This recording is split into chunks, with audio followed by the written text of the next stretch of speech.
It hurts me to say this. It really does. Because I love Brandon Graham. Brandon Graham is somebody that gave me a lot of joy as a kid. I'm 23 years old, going on 24. If it wasn't for his strip sack on Tom Brady, I wouldn't be able to go to a Super Bowl parade. Something that the Cowboys fans haven't done in my lifetime. Something that the 49ers fans have been all this winning and they haven't reached a Super Bowl. A big part of that is what Brandon Graham did in that Super Bowl. I'll be forever indebted to that man. Brandon Graham is a legend in Philly, a Philadelphia legend, dog. Longest tenured Eagle. He's a leader. He's a captain. But I'll say this. I'll say this, y'all. I love Brandon Graham. I appreciate everything that he's done for the Eagles. But don't get it twisted. I'm putting my Eagles in Philly over Brandon Graham. And his comments yesterday were out of line. They were out of pocket. They flat out were. This is real talk, right? Keep it real, keep it at the beam. We always keep it real. Keep it a stack. Let's hear what Brandon Graham said. Let's hear what he said. Need to the person that's complaining need to be accountable. And I'm just being honest. You know what I'm saying? Like, and he know this. I don't know the whole story, but I know that one is trying. You know what? Let's just rewind what he just said. I'm saying, like, and he know this. As complaining need to be accountable. And I'm just being honest. You know what I'm saying? Like, and he know this. I don't know the whole story, but I know that. You don't know the whole story. So let's just go off this, right? You don't know the whole story, but you continue to say what you're about to say. One is trying. And I mean, 11 could be a little better with how he respond to things. And they was friends before this. It's like, man, but things have changed. And I understand that because life happens. But it's the business side that we have to make sure that we don't let the personal get in the way of the business. And that's where we got to do better as right now because we know it's an issue. Everybody's seeing some things, but we need to be able to talk things out as men. You know what I'm saying? And but we need to let personal stuff go and let's get right for this game because man, it's like a lot of stuff. Most of the time, it's just a conversation that just need to be had. But the person with the problem gotta want to talk to the person other than others. Okay. That's all I'm saying. I'm just being honest. You know what I'm saying? Like, and he know this. I don't know the whole story, but So Brandon Graham is speaking on the relationship of two grown ass men, and he starts it off by saying, I don't know the full story. Well, if you don't know the full story, shut up. Shut up. I'm dead serious, dog. And what I mean by I love Brandon Graham and I love what he's done for my city, but I also hold the Eagles and Philly over this man. I stand by that. I stand by that statement. What he said makes no freaking sense. He did not be misquoted. We know the English language. We know this man said they were friends before, but things have changed. We know what he said. Stop trying to cope and stop trying to act like he did not say what you heard him say. I'm a journalist, bro. And yes, I have seen times where certain networks have misquoted a guy to make like a quote card on Instagram or whatever seem a little bit juicy. Then you swipe left and you're like, well, it wasn't even that bad. Or you look at the full clip, you're like, it wasn't even that bad. No, this was what he meant to say. Now, Dave Zangaro of NBC ended up posting this where Brandon Graham went on WIP this morning after his comments on AJ Brown. He says, I'll read it here. First, I want to start off by apologizing to my guys. I was going to see them today anyway, but I want to start first here publicly since we all was here. I made the assumption. I didn't know all the details, and I still don't. And I was just like, dang, I really just saw everything that y'all saw in the video, and I was reacting to that, and I should have used a little more logic on it. It was more just me wanting to me just wanting people to pretty much, man, I just want to win pretty much. For me, everything I said I didn't want him to do, I did too. I want to own that. As always, we got stand up through the good and the bad. Right now, I don't think it's that bad. It's a great thing because chaos definitely creates diamonds. Pressure makes diamonds. I feel like this is about to be something we're going to bounce back from really good. We all make mistakes. This was one of my mistakes. You're never too proud of no mistakes. And it's something that I'm going to learn from. And I know for sure these guys, when I talk to them, they're going to understand where I'm coming from on why I assumed just based off the video of AJ, I know we're going to get right because them boys definitely want to win. That's why he was frustrated. I'm going to ride with AJ on the frustration because he wants to win. One is a winner. All of us just want to win for the city, and we all made some mistakes on this one. So I appreciate that Brandon Graham apologized. So for all y'all that was saying, oh, he was misinterpreted and all this stuff, no, he knows he messed up. Brandon Graham know he messed up. So ultimately, it's like the damage is already done in terms of like my biggest issue with Brandon Graham's comments were the fact that he made assumptions about the relationship of two grown ass men. And now those two grown ass men have to answer questions based off what somebody else said who doesn't know their relationship. Now, yes, Brandon Graham knows their relationship more than you and I, who just see them for like 2-3 hours in a week, plus some press conferences. But obviously, he knows them more than we do. But ultimately, Brandon Graham should know better than to say something like that because it's two layers to this. One layer, I don't believe AJ Brown was in the wrong for what he said about the passing game needing work. Was it blunt? Yes, that's who he is. And guess what? I can't get mad at somebody for being who they are. Now, obviously, like you can't like be who you are and just, do something super foul. But like, for instance, Kobe Bryant, he had that Mamba mentality, right? Kobe Bryant wouldn't be who he became to be if he did not have that Mamba mentality. He wouldn't have been the Kobe Bryant that was a legend and all of that if he didn't go at Shaq. If he didn't have times in practice that he was out here and telling these guys like they don't really want him for real and get mad at them. What about Michael Jordan? Michael Jordan socked a teammate. He socked his teammate. Was that the right thing to do? Hell no. That's who Jordan is.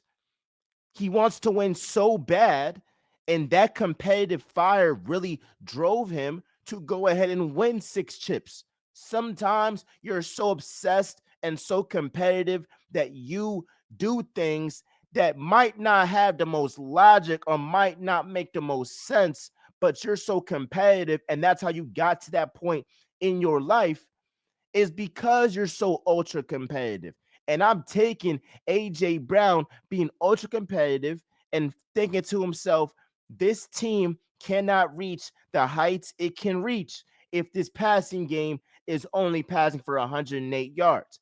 I took it as the coaching staff needs to really get this right because regardless of what you think about Jalen Hurts, you can either think Jalen Hurts is the a top 5 quarterback in the league. You could think that he's the 15th best quarterback in the league. Wherever you have him ranked, I don't care if you're super low on the guy and you think Hurts is mid, he's trash, all this stuff.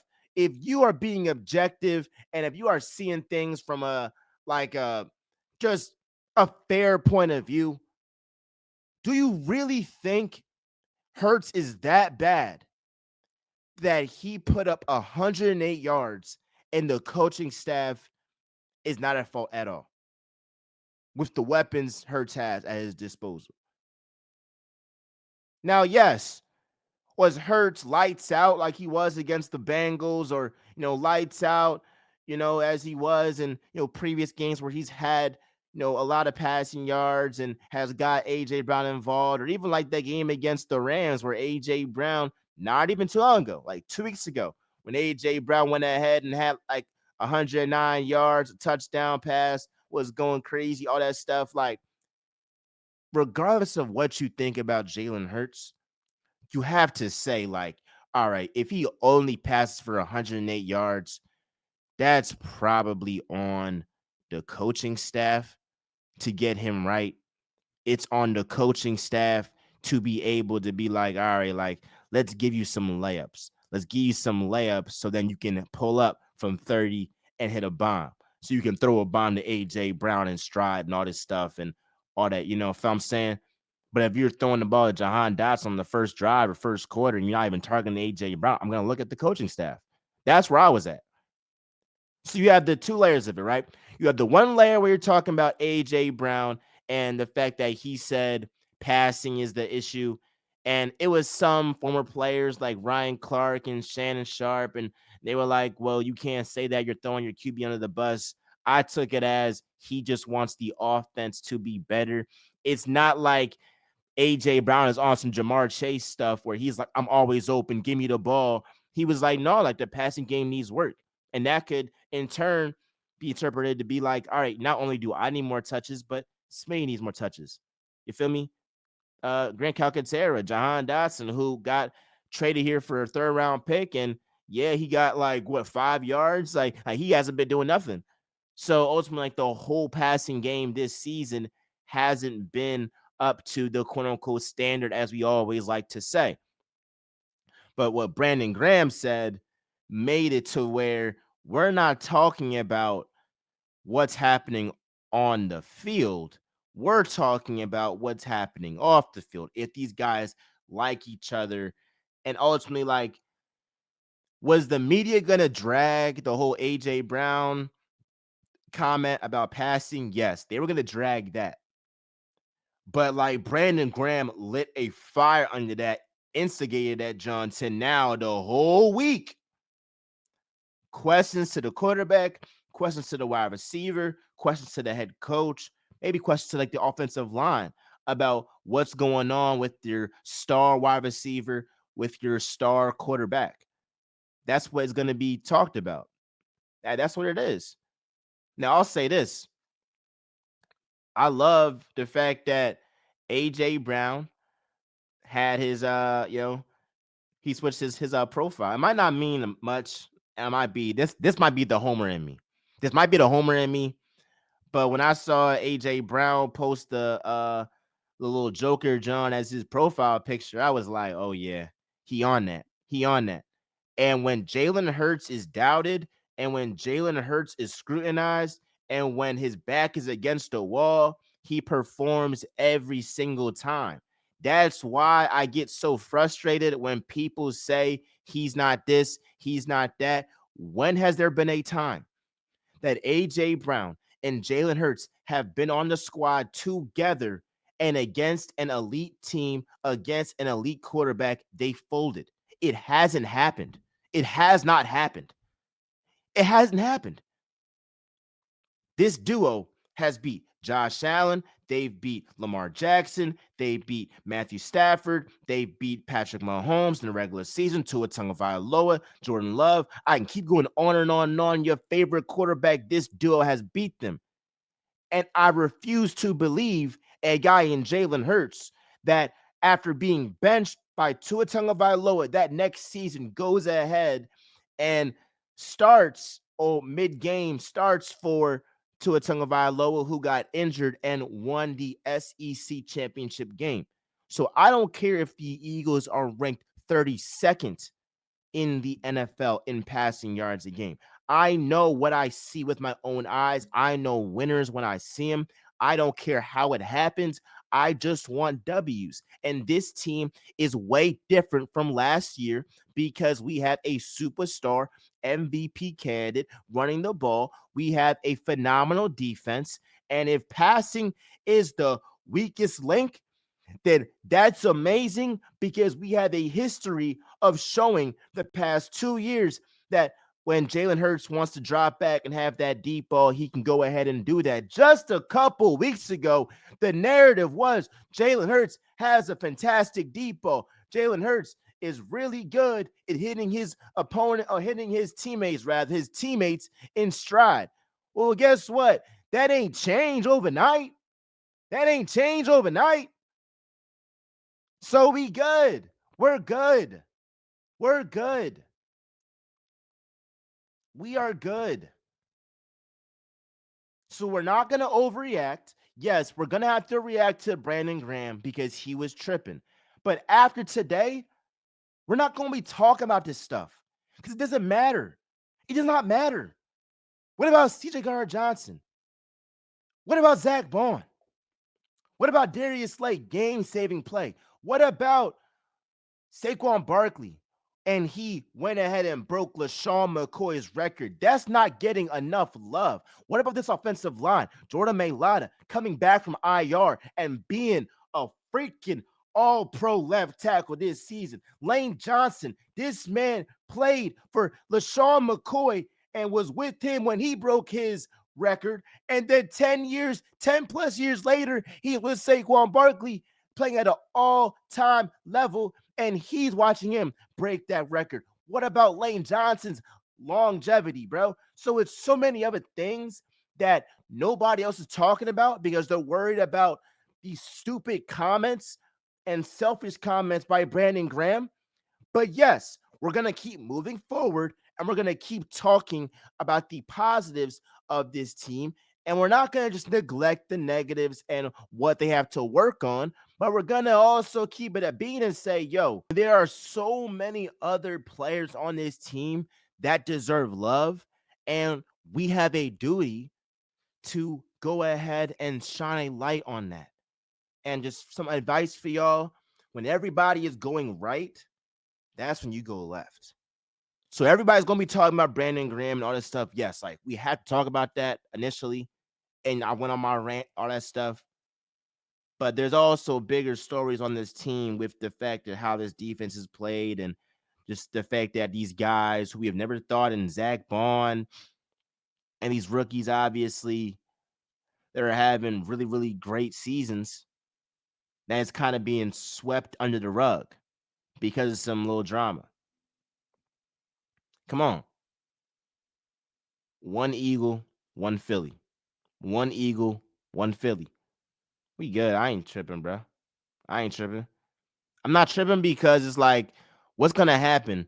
What if the Eagles against the Steelers, they go ahead and blow them out? Are we gonna be talking about what AJ Brown said last week about the passing game? No.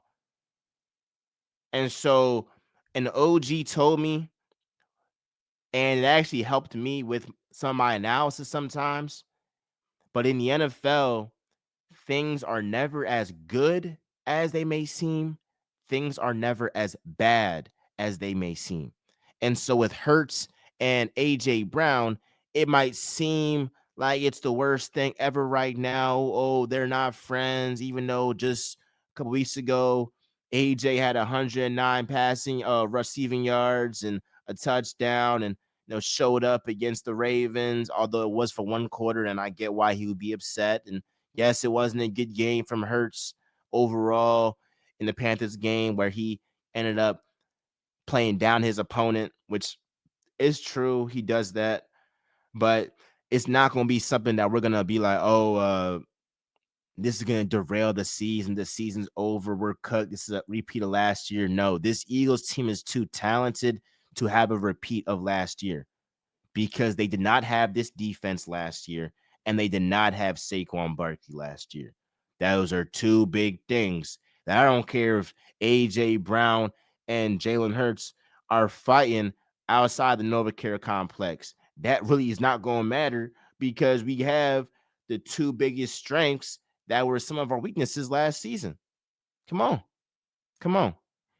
Ultimately, here's my last point. And I'm going to go back to Jalen Hurts' last point. I would much rather have a quarterback that plays down to his competition in the regular season, but against elite quarterbacks, against elite teams, plays up to that level and actually outplays them. Just like Jalen Hurts outplayed Joe Burrow head to head. Just like Jalen Hurts outplayed Lamar Jackson head to head. Just like Jalen Hurts outplayed Jordan Love head to head. Just like Jalen Hurts outplayed Matthew Stafford head to head. So, yeah, he didn't have his best game against Bryce Young, and he had a letdown game. It was that was a little bit like a trap game for him. But there's a whole lot of other quarterbacks that they beat up. Dak Prescott, they beat up on the bad teams. They beat up on the bad quarterbacks. But then when they face elite teams, elite quarterbacks, they fold like a turkey. Matter of fact, turkeys don't even fold. But he's a turkey though. It's a turkey burger. And so like I would much rather have a quarterback that plays down his competition, but when the moment arrives and he needs to deliver, he delivers. But then against elite quarterbacks, elite teams, he goes ahead and plays better than them, or at least plays up to their level. I want that. I want that. I love y'all. Appreciate y'all. We're talking MJ. We are out.